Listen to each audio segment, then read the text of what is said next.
Crime has caused me pain, and that was many years back when I was still growing up, basically. So do you think crimes like this, robberies and other things like kidnapping, do you think they tend to take away people's peace of mind? You have heard of stories whereby people could just get taken in the middle of the night and framed for crime they did not commit, basically. So do you think that infrastructures like bad road or bad governance perhaps can lead to crime? I've heard of cases whereby crime is ongoing, they report to the police comes after the crime has already been completed. Like, some of the things that can make a community vulnerable to these crimes basically is one major thing is insecurity, because if there's security, those kind of things will happen. On this episode, get ready to meet Damife Olalaye Martins, a brilliant full-stack developer with a mind built for problem-solving and innovation. With over 4 years of experience in crafting powerful digital solutions, he's mastered everything from back-end architecture to cloud technology. But beyond coding, Damife is all about security, both online and in the real world. In this episode of Understanding Crime for a Safer Community, he's bringing his analytical skills to the table, breaking down how crime works and how we can build safer spaces, both digitally and physically. If you want to stay informed and protected, this is a must listen.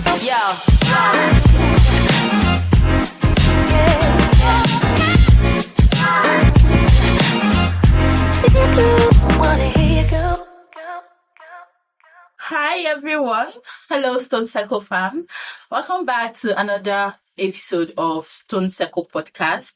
Let's talk safety and preach peace of mind. I'm your host, Jennifer, and once again, I'm privileged to be hosting this session. So mind you, this is the 9th episode of Stone Circle podcast, and that is to say, if you have not seen our previous episode, please do well to see them. I can't stop emphasizing on the need for you to see those episodes because they are well packed with knowledge on how to be safe, how to protect things that are dear to you, and people that are dear to you. So moving on, today we are going to be talking about an amazing topic. The topic for today is understanding crime for a safe community, and it's an interesting one.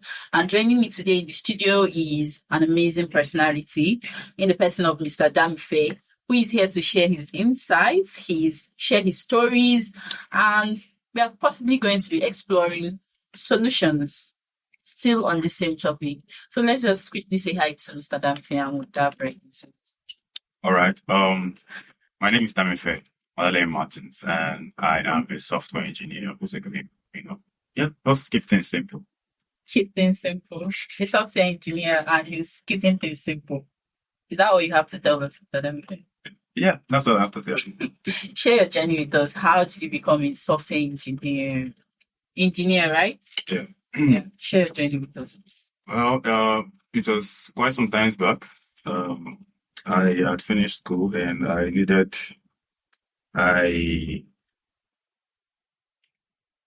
finished school and I wanted to, learn something, become,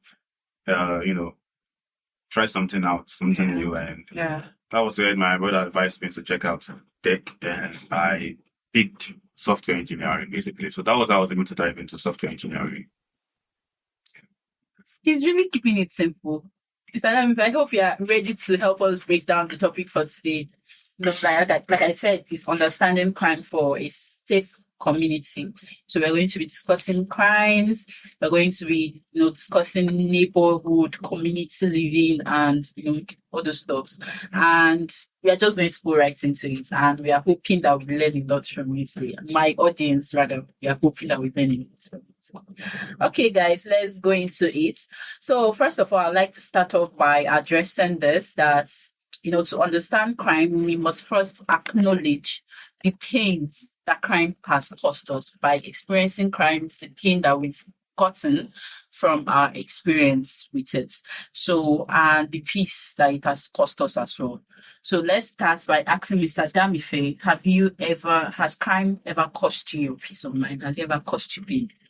Yeah, crime has caused me pain, and that was many years back when I was still growing up, basically. So I was once a victim of robbery, but not exactly I, but my entire family member. Oh, I was still really young then, so they broke in the middle of the night and they took some stuff, some jewelries, money, robbed us in the middle of the night.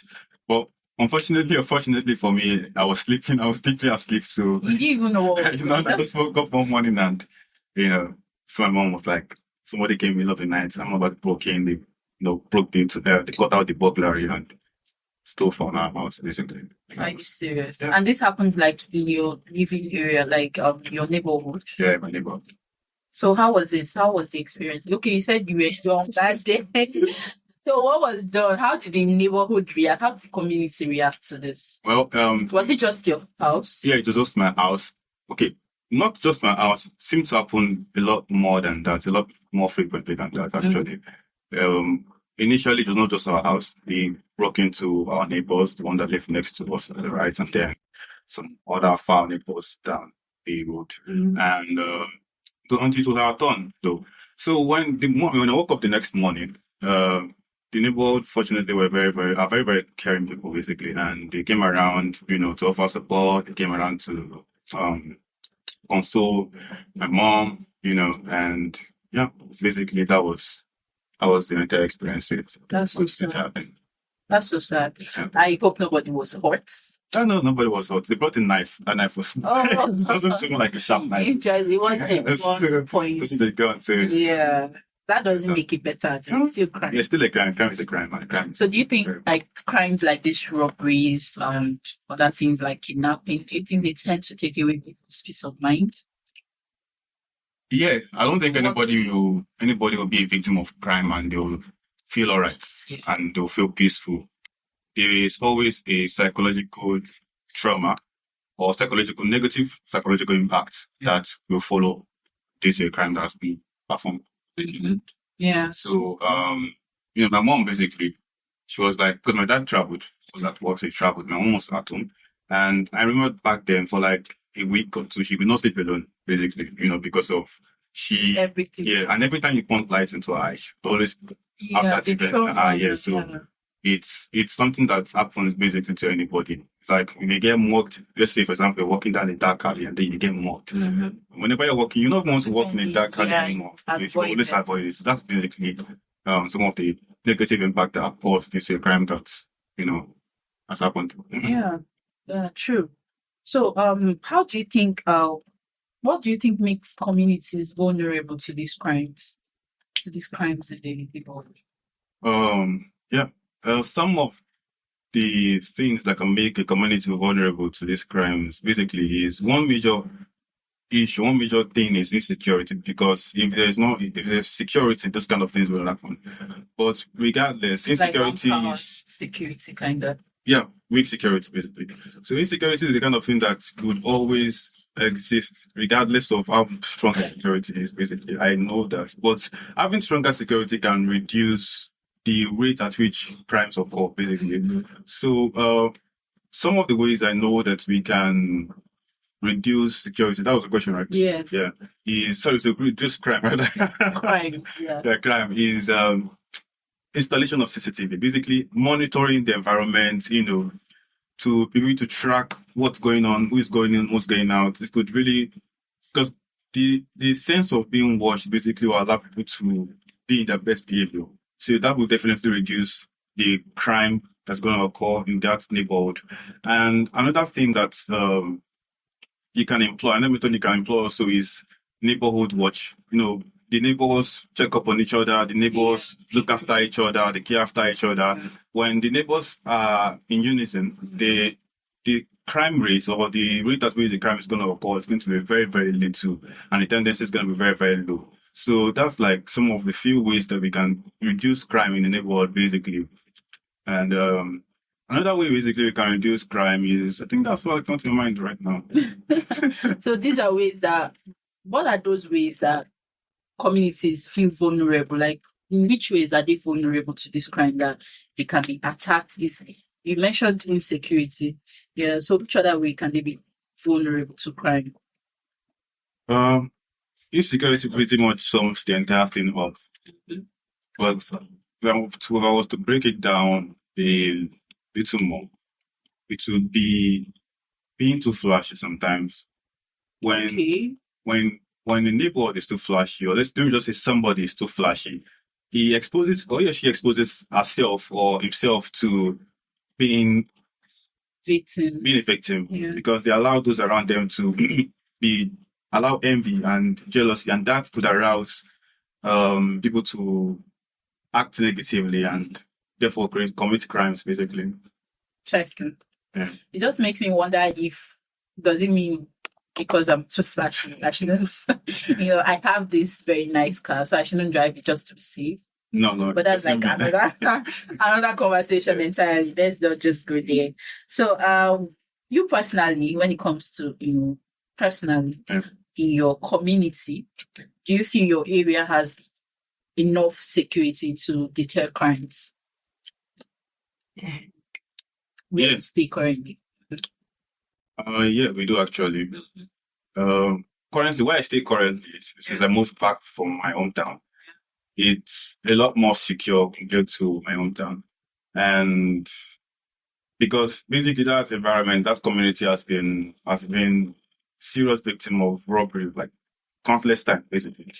During the daytime, at night.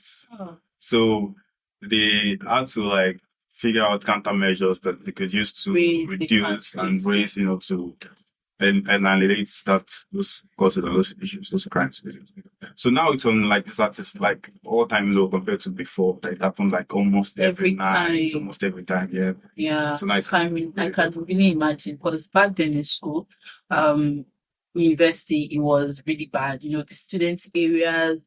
It came to a point that every night you'll be awake waiting to hear gunshots because especially during say festive seasons like December or during periods that students travel back home, they do these things. It's not like they actually target students and they steal anything, literally anything, food stuff, your yam, your tomato, your noodles, they pick everything.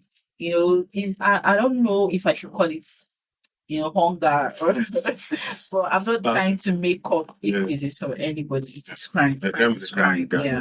So do you think that infrastructures like bad road or bad governance perhaps can lead to crime? Yeah, I definitely think that bad roads, bad governance can lead to an exceedingly high rates of crime. And most importantly, because bad governance bad government in general, basically, it creates poverty. And poverty in a country or in a place whereby poverty is really, really high, crime is going to be at its highest peak, highest point, basically. Yeah. And, because people need to live, they need to survive, they need to eat, they might tend to, take the bad way, take the negative way to fend for themselves. Yeah. True. So regardless, whether you're suffering or not, it does not mean you should steal or you should commit crime, but that's like one of the main way that crime can go. Bad infrastructure, lack of infrastructure. True. What about unemployment? Because that tends to be like things that are bad. People that perpetrate these crimes, they always be like, I'm out of job. Since I left school, I've not been able to get something.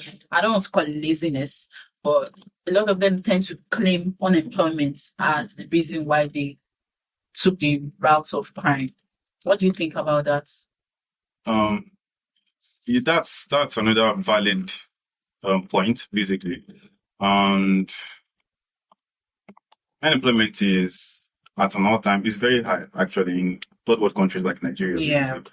And people are, like I said earlier before, I mentioned poverty. People have to fend for themselves. And because they have to fend for themselves, they might resort to bad ways, and that's crime, basically. So, I still don't think you not having a job makes it a valid point for you to commit a crime.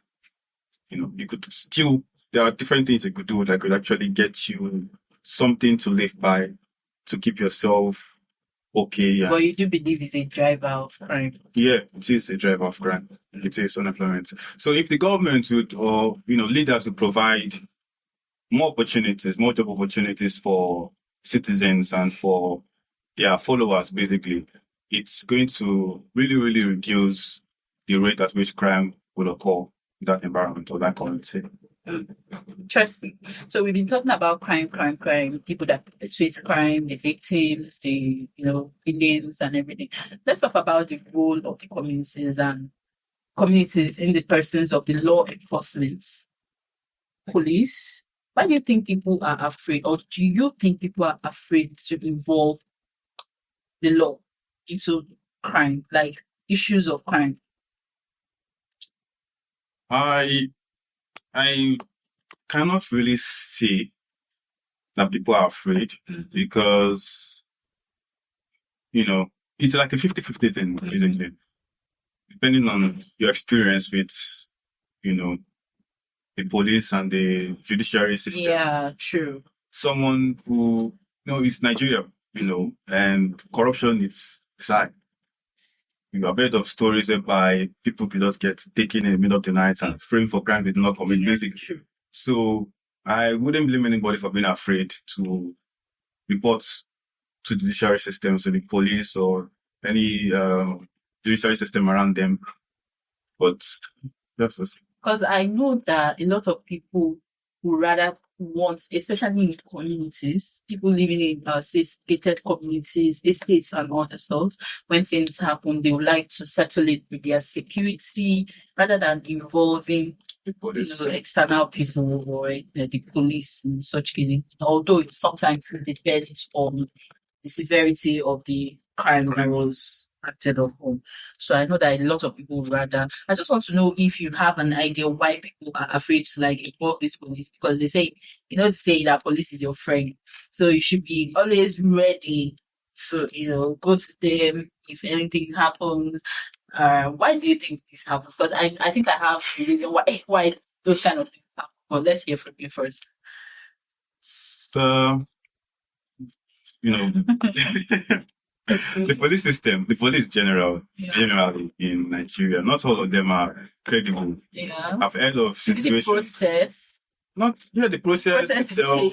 Process it takes. Some of them do not act fast. I've heard of cases whereby crime is ongoing, they report to the police comes after the crime has already been completed. So the response is very slow, and that's why some people don't even bother reporting to the police because they're like, what's the point of reporting to the police if they will not come when we need them? It's pointless then. You go there, you have to write reports. You pay money. You have to, someone that's been robbed of everything, you have to go to the police and still pay money. It's what? And then you have to bring a witness if need arises, and if you don't have a witness, that's how your case is going. All those stuff. So, what have you done as a person? Talking about crime. What have you as a person done to combat crime in society? Yeah. So in my own way, I have tried, as a software engineer I personally have worked on projects that will increase security in the community. And, we have implemented various features to ensure that the community is very, very secure and crimes can be reported quickly and can is be. Is it a softwares? Yeah. Basically, softwares. Yeah. And some of those softwares are used to manage communities. Mm-hmm. So we implemented features like all the security announcements, gate pass and access requests and the rest to ensure that the security of a community is a lot more higher than it would be, basically. Mm. So that's what you've done. Just being a software engineer, you think you've done a lot. Actually, you've done a lot. I've tried my way. You've tried your way. I've tried my way.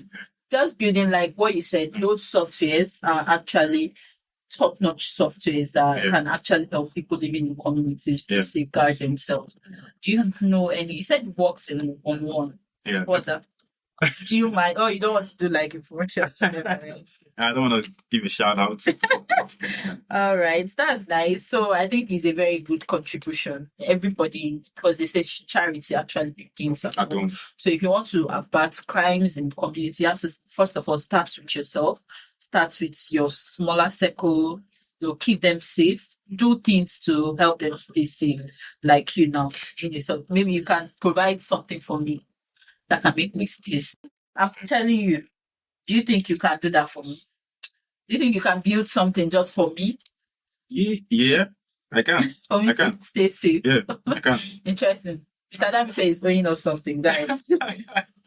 So, you as a person, when it comes to checking up on your neighbors in your society, in your community, do you do that? I'm going to be very honest with you. Okay. I don't. We found an I don't. introvert. I don't. Introverted extrovert. I mean, there's sometimes whereby you cannot see them, but not like active, like voluntarily. Don't you think it's an important thing? Yeah, it's important. It's very You important. check on them, they check on you. Yeah, it is. But you don't want them to press back. They just don't want them to say the truth. You know, I try. I try from time to time, but not really like that.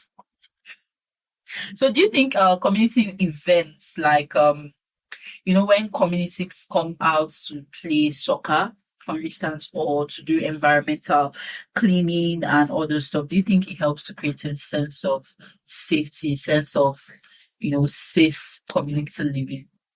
Yeah, I know that having events will increase bond.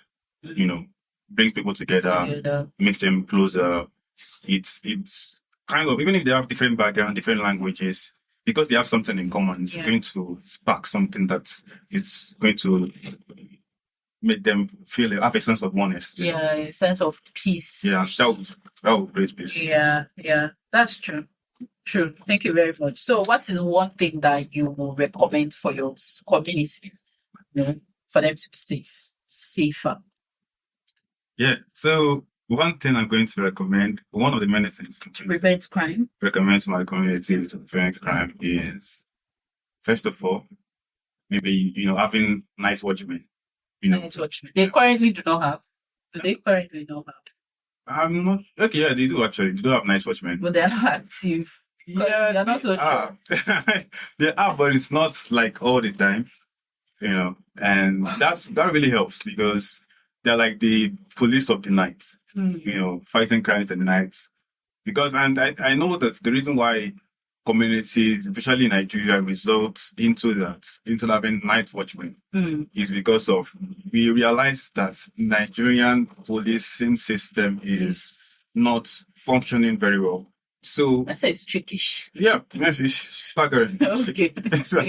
So that's why I came up with an idea and decided to start organizing. Organize a different personal body that can actually handle and deal with security at night. Yeah. And another thing is CCTV. It's a very, very expensive method or way to fight and reduce crime. But the world's going digital. It's very effective. And another one I will mention is reward for exposing criminals. Crimes. Yeah, crimes. Yeah. So if, let's say, for example, now somebody commits a crime, you're believing with somebody that's a criminal. Yeah. But you might not even know. But then when you find out, you might want to tell it out or tell somebody about it. Because of the bond you have with the person, that might not persuade you enough to, or push you enough to want to come out and expose that person. But when you put out a reward, okay, somebody who does this, they get this kind of treats, get this kind of, they would want to actually help the community a lot. I think that will actually work for communities. Yes, because all these petty crimes, you come out, your chicken is missing, your goat is missing. It could be your roommate and he will kill the chicken. Both of you eat it. You understand? But when there is like a reward, okay, somebody came into our estate, and I know it's not. Most times, these security people are always very sure that someone outside didn't do this. Yeah. So for all those crimes that you are very sure that is someone inside here living with us in this estate that did this stuff, you can put out that kind of, baits and be like, okay, if you can't identify this person, you stand to win something like that. So I think it's something that can actually work. That's very, very nice. Very, very nice idea. That reward, but that doesn't stop people from, reporting crime. Crime is actually a very bad thing. Yeah. Once you see one, you should report it. Whether you're getting reward or not, whether you're report it. You never can tell whose life you're saving. It could be your life. You could have been the next target if you didn't report it. Yeah. You understand? So keep going. Yeah. So that's the third one. Well, things you could suggest to your community to take up to abate crimes. Actually, I think that's all I can think of for now. So for your peace of mind, that is all you can recommend for your For now. Now. Yeah. Interesting. Thank you very much, Mr. Adamife. That has been really interesting, educating. I was looking for the word. Thank you very much for sharing all that tips with us. So, my pleasure. So, Mr. Adamife, let's start by analyzing the different types of crimes that happen in communities. Let's start by robbery, sexual assaults, kidnapping, drug trafficking, human trafficking. True. It's a whole lot of crimes that occur. Infinite number, actually. Yeah. So it's not just robbery. It's not just Yes. How do you think drug trafficking in communities? Can you give us an insight into that? I mean, I don't smoke weed. I don't do drugs. So I have very vague insights on that. Yeah. So I can't give you much. But you think those things occurs? Yeah, it occurs. People traffic it. People traffic. I mean, okay, I think I should have an idea of how it's going to happen. Because when I was in school, basically my school, a lot of guys did drugs. Yeah. So they were passing, and it's illegal. It's illegal. Yeah, sure. So we pass it around, yeah, waiting. And people that sell these things, they are always like very secretive. Because I think discreet. Very discreet. Yeah. On a low. Yeah. They know how to camouflage. Yeah. Yeah, true. Yeah. Okay. What about kidnapping? Can you be inside your house and they'll come and carry you inside your house? Do you think it's possible? It's possible. It's still security. If they carry you, they kidnap you. You know your father is rich. They come and kidnap you for their ransom.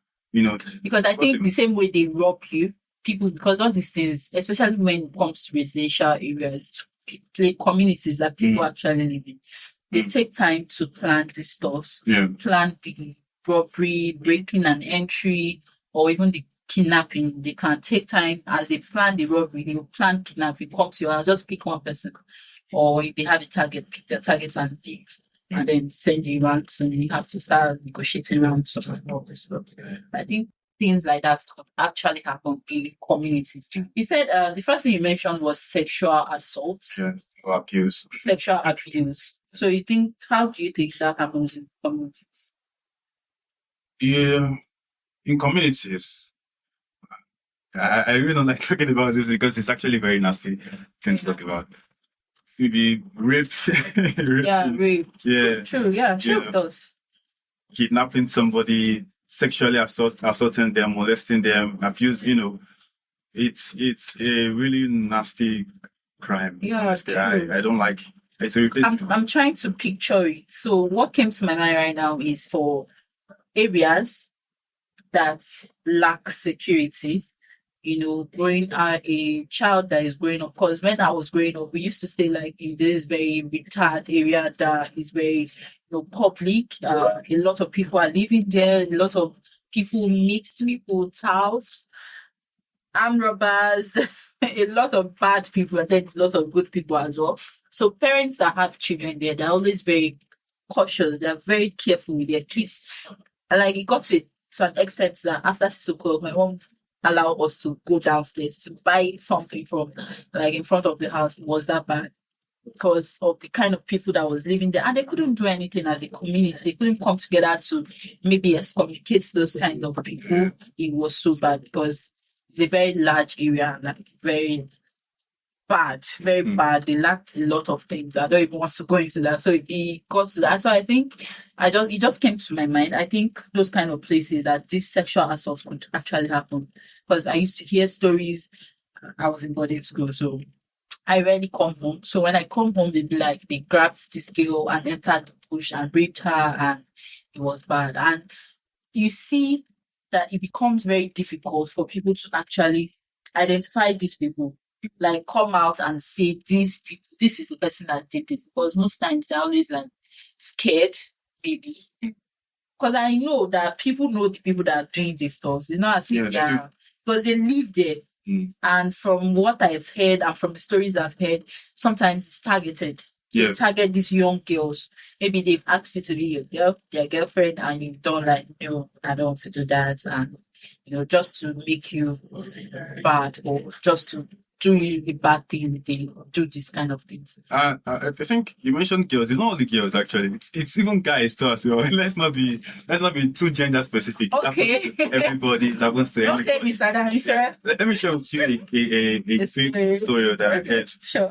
About how a young kid was a boy actually was molested by another man. A young boy of like, how old was it? 6 years old. Are you serious? Yeah. It's terrible. It's very terrible. And he ran away, so they could not even catch him. After he did it, when he got exposed, he ran away. So he's walking around the streets right now. Maybe he's looking for his next victim. We don't know. So the man was living in the community. He was living in the community with that young boy. That young boy went to fetch water. And I was able to lure him little by little. That's why I said it's a crime that is very common especially with areas that are not well secured. Yeah, I'm sure. So parents, my advice, look after your children really well. Look after them, take care of them, put your eye on them. Don't allow them to walk about, always try and keep them secure, because a lot of, predators and pedophiles out there. So keep your child safe. Yeah, thank you. All right, guys. I'm happy we've come to the end of this session. It has been educating, and I hope you guys learned one or two things from everything we've said so far. It has been a powerful conversation. A big thank you to our guest, Mr. Damife, for sharing such incredible insights. And to you, my amazing fans, my amazing viewers, sorry, for tuning in today. Thank you very much. And remember, creating safer communities starts with all of us. And it starts by looking out for each other. Don't be like Mr. Damife that plays on his own. Try to look out for your neighbors. Be your brother's keeper. Build trust, taking small but meaningful steps in everyday activities. So let's keep staying safe. Let's keep fighting crimes. And let's keep protecting our peace of mind, guys. That brings us to the end of this episode on Stone Circle Podcast. See you all on the next episode. Bye. Bye.